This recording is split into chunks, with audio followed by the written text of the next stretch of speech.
Hey, Beach Church. It's that time again for another quirky little nerdy nugget tidbit from Liz. Me. I'm really glad you're here, and I hope you all had a Merry Christmas, and hopefully you'll have a good New Year. I know this time of year can be difficult for a lot of people. So, with that, I'll start into Revelation 3 and 4, and I'll pick up where we left off. So we're continuing our journey, right, through Revelations. And I want to say this up front. My goal is always the same, and it's to teach the Bible in its original context so that we can faithfully apply it in our lives today. So knowing the perspective of the time and the day and who it was written to is imperative to being able to apply it to us today. So I give background for that reason, and I think that is what is going to make this version of Revelation 3 and 4 a little more interesting. So they're not about scaring the church, right? Or forming the church. That's not what 3 and 4 are about. But I want to put a picture up before you. And it's not the end of the world. The picture is actually something very different. I want you to think of like the arena, right? Like the Coliseum or like the Olympics, right? That is literally the crowd he's speaking to. He's speaking to a very athletic Olympic type of group. And the race that we are all running is the context for how Scripture repeatedly describes faith as a race. So I'm going to go back to Hebrews, right? It tells us to run with perseverance and not grow weary. Paul tells us to run in such a way that we will win the prize. And when John writes the book of Revelation, he's writing to believers who are already runners. They're running, but they're running under pressure, persecution, and empire power. So that's important that you understand that, because Revelation is written to people who are tired, right? People that are tired, but they're still on track. They're still running the race. They're exhausted. They're fear-ridden. They're overrun. They're very sad, but they're tired, like you and I. And so for my first nerdy nugget, I go, okay, why the Olympics? Like, to us, sports are entertainment, right?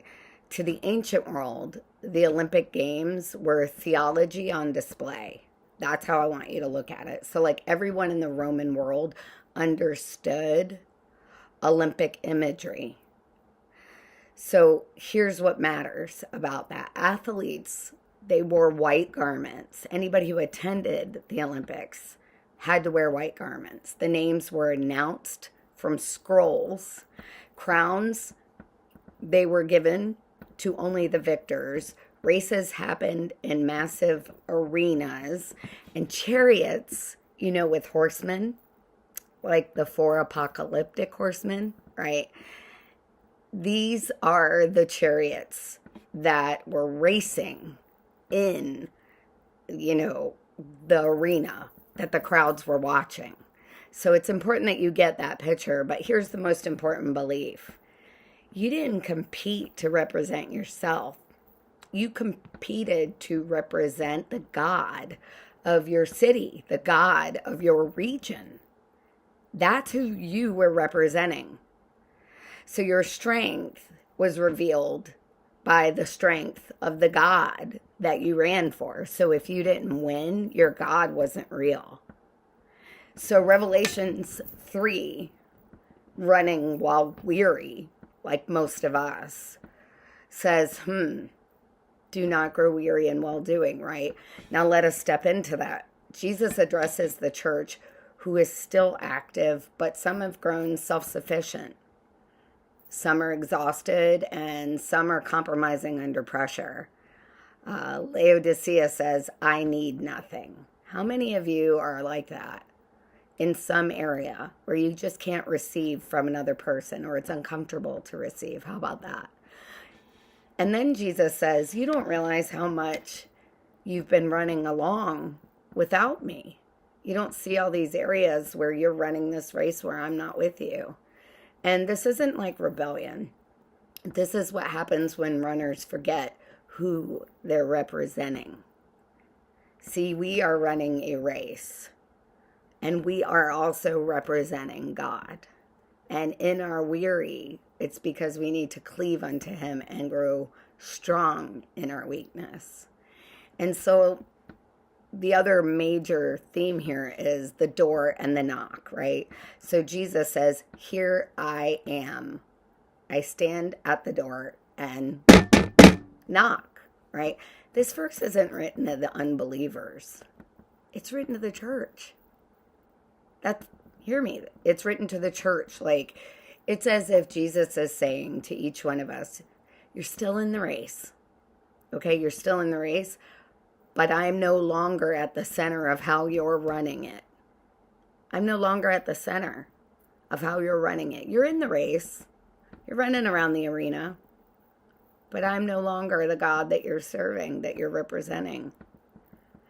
So then the turn. After this, Revelation 4 begins with these words. Quote, after this. Quote. This phrase signals a shift from the earthly struggle, right, to the heavenly perspective. And so here John is saying, I looked and therefore I saw before me a door, right, standing open in heaven. This isn't escape language. This is revelation language, right? This is a idea, the end of an old idea, the beginning of a new, right? Like an apocalyptic revelation, right? We've all understood in one way or another the Hebrew and the Greek, at least I think, maybe that's maybe a nerdy, or if you had to study this for some reason, you've come across the concept that apocalypse means the unveiling. Yeah, but what that really gets deeper, if you're going to go a little deeper, it's a psychological, mental, emotional, social, spiritual unveiling. Because an apocalypse to the end of the world you used to know, to an unveiling and opening of the mind, the enlightenment, the wisdom and knowledge, right, of God confounds the most wise on earth. It's an apocalypse, an unveiling, a revelation to your thinking. It's a new world. It's a new beginning. And so he's saying, literally, the word revelation that comes from the Greek word apocalypsis, right, that unveiling, it doesn't mean destruction. It means I'm showing you what's already true. It was just deeper down in you. And through being weary and tired, I'm going to reveal it.